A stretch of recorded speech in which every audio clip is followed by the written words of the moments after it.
Il s'appelle Mohammed, le dernier prophète et messager, notre bien-aimé et le plus noble des hommes, sallallahu alayhi wa sallam.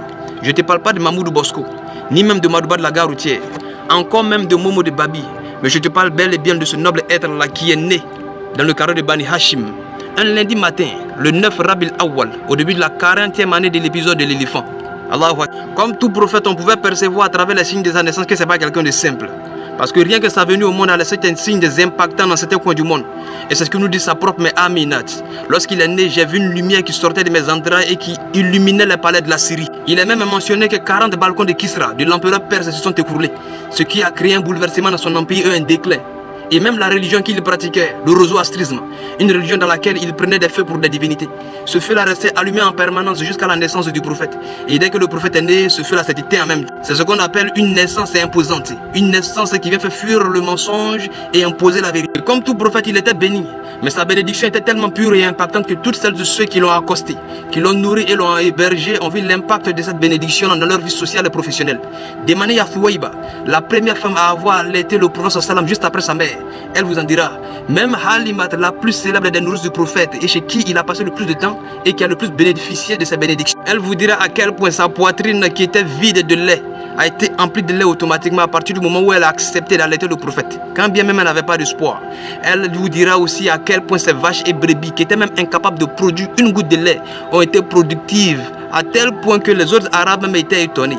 Mais il y a quoi chez Halimat là-bas? S'il vous plaît, peut-être le lait de vos vaches chez elle. Pourtant, ce n'est pas une question de ça. C'est une question de Muhammad. Il y a Muhammad chez elle et c'est Muhammad chez toi. Et même à 2 ans, lorsqu'elle a sévré le prophète sallam et qu'elle devait le rendre à sa mère, elle a dit à sa mère, est-ce que tu n'as pas le garder un peu chez moi? Comme ça, il va bien grandir. Pourtant, c'est bénédiction.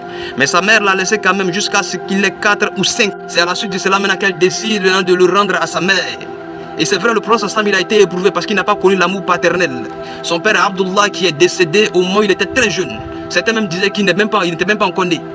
Et sa mère encore, de qui il devait profiter au maximum, est décédée juste au moment où il avait 6 ans. Il n'est resté alors que son grand-père, Abdul Muttalib, le papa de son papa, qui l'a pris en charge et lui a accordé l'amour et la compassion qu'il fallait. Parce qu'il a vu qu'il était devenu orphelin. Mais lui aussi, 2 ans après, il est décédé, laissant le prophète sallam seul. Mais le prophète sallam, quand bien était éprouvé, restait zen et tranquille. Parce que l'amour de son créateur seul venait combler le vide qu'il manquait. C'est à la suite de cela que son oncle Abu Talib, le frère de son père, qui décide de le prendre et l'accepter comme son fils et lui accorder tout l'amour qu'il faut.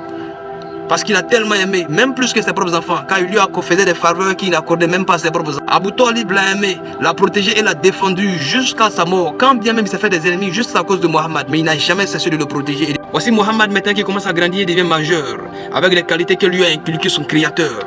Il y en a plusieurs, mais je ne citerai que 3 essentiels. Vérité, sagesse et discernement.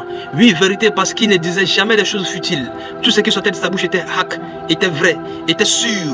Au point où on l'appelait Al-Amin, le digne de confiance. Certaines personnalités de la Mecque venaient lui confier des choses très importantes, des sommes colossales. Et le cœur ne battait pas. Mais si c'était Momo de Babi, il y a longtemps l'ami fait dans le jet. Et sagesse, parce qu'à son si jeune âge, il réglait même les problèmes des adultes.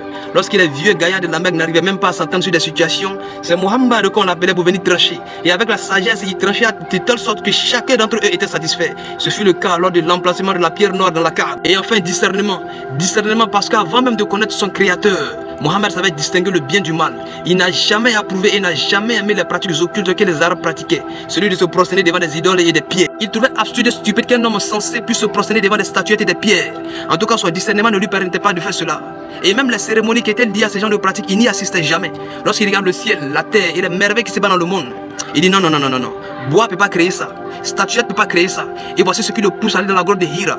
Une grotte dans laquelle il partait pour méditer et penser vraiment à l'origine de tout ce qui existe là. Forcément, il y a une origine à cela. Et il est resté dans ça, c'était son quotidien jusqu'à ce qu'il ait l'âge de 40 ans. Et c'est là maintenant que son créateur décide de l'établir prophète. En envoyant l'ange Djibril, comme toujours, pour venir lui annoncer la révélation et venir lui annoncer le fait qu'il soit prophète. Mais attends, qui est ce créateur et seigneur là? Question. C'est notre créateur et seigneur à tous. Un être unique, sans associé. Créateur des cieux et de la terre et de tout ce qui existe. Il est le dominateur de toute créature. C'est lui qui les a créés. C'est lui qui va les faire mourir et c'est encore lui qui va nous ressusciter. Il s'appelle Allah. Qul huwa Allahu ahad. Dit, il est Allah l'unique. Allahu samad, le seul à être imploré pour ce que nous désirons. Lam yalid wa lam yulad, il n'a jamais engendré, n'a jamais été engendré. Wa lam yakun lahu kufuwan ahad, et nul n'est égal à lui, et nul ne saurait égal à lui. Ce Seigneur et Créateur là qui décide de l'établir prophète. Mais pourquoi? Question. Est-il de la vérité? pour l'islam. Un point c'est tout. Parce que tu dois comprendre que le but de la création des cieux et de la terre et de toutes les créatures qui y vivent, le but de la création des hommes et des djinns, c'est bien et bien pour l'islam. Je n'ai créé les djinns et les humains que pour qu'ils m'adorent. C'est pour cette religion qu'Allah a promis le bonheur éternel à ceux qui vont se soumettre et l'enfer à ceux qui vont se détourner. Et c'est pourquoi depuis lors il n'a cessé d'envoyer des prophètes et messagers pour venir annoncer à chaque tribu qui s'égarait, qui oubliait le but pour lequel il a été créé. Parce que l'être humain est de nature à oublier. Ces prophètes-là étaient envoyés à des tribus différentes pour venir annoncer à leur peuple l'unicité d'Allah, l'unicité de ce créateur-là et le fait de se soumettre à ses ordres qui est la soumission qu'est l'islam. Et ça a été ainsi, les prophètes se succédaient jusqu'à Isa ibn Maryam, Jésus fils de Marie, qui a été envoyé uniquement qu'aux enfants d'Israël. Et c'est après lui que des siècles après, ayant constaté que les gens commençaient à tomber dans la dérive, dans le mal et dans le polythéisme, Allah par miséricorde décide maintenant d'envoyer le prophète sallallahu alayhi wa sallam en tant que le prophète qui viendra clore le message divin. Et dernier prophète surtout, je répète, dernier prophète.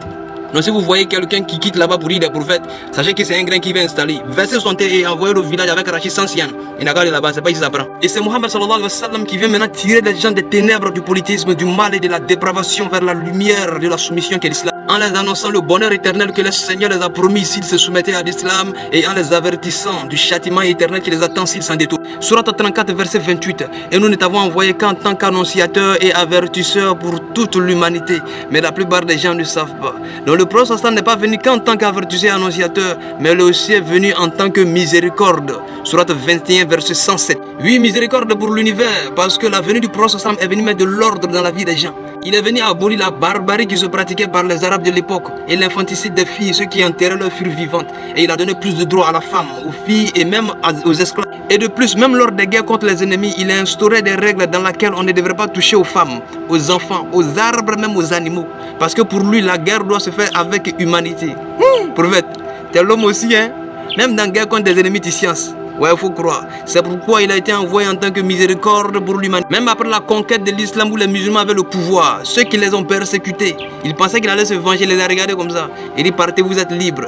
Quand bien même ils n'ont pas accepté la religion, mais le prophète les a laissés quand même.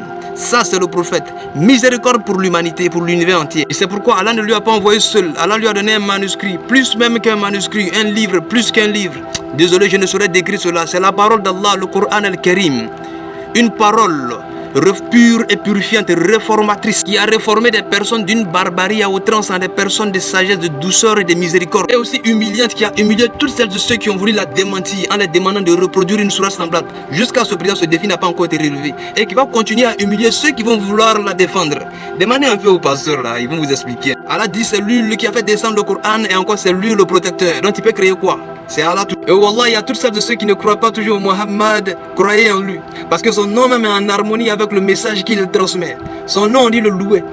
Et Allah l'a mis dans une position louable qui est le fait de lui être le dernier prophète envoyé à l'humanité tout entière en tant que miséricorde et avertisseur et annonciateur. Et Allah lui-même encore il dit dans le Coran Innaka la'ala khuluqin azim, tu es certes d'un caractère imminent. C'est-à-dire Allah même confirme son caractère, son comportement même reflétait le Coran. C'est pourquoi ceux qui étaient avec lui disaient si tu veux voir le Coran marcher, il faut regarder le prophète sallallahu alayhi wa sallam. C'est pourquoi nous musulmans, nous avons un devoir envers ce prophète là aussi envers Allah. Notre devoir envers lui est de croire en lui et de l'aimer, ainsi que de croire en ce qu'il a envoyé qui est le Coran al-Karim.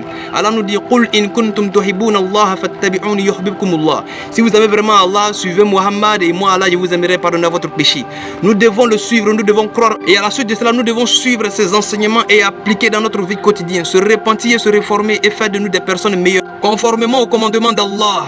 Et après maintenant propager ce message pour que d'autres personnes aussi puissent l'entendre et amener les gens aussi à suivre ce message. Et c'est pourquoi Allah a fait de nous la meilleure des communautés, parce qu'on ordonne le bien, on interdit le mal et aussi on croit. Cet exposé que je viens de faire est l'explication brève de 8 questions que chaque musulman doit se poser sur le prophète et d'avoir des résultats. À savoir qui est Muhammad, qui l'a envoyé, pourquoi a-t-il été envoyé, à qui a-t-il été envoyé, et avec quoi a-t-il été envoyé, et quel est notre devoir vis-à-vis de lui et vis-à-vis de ce qu'il a envoyé. Bon, je vous demande d'écouter fort. Excusez-moi, mais quand même de la compréhension. Wassalamu.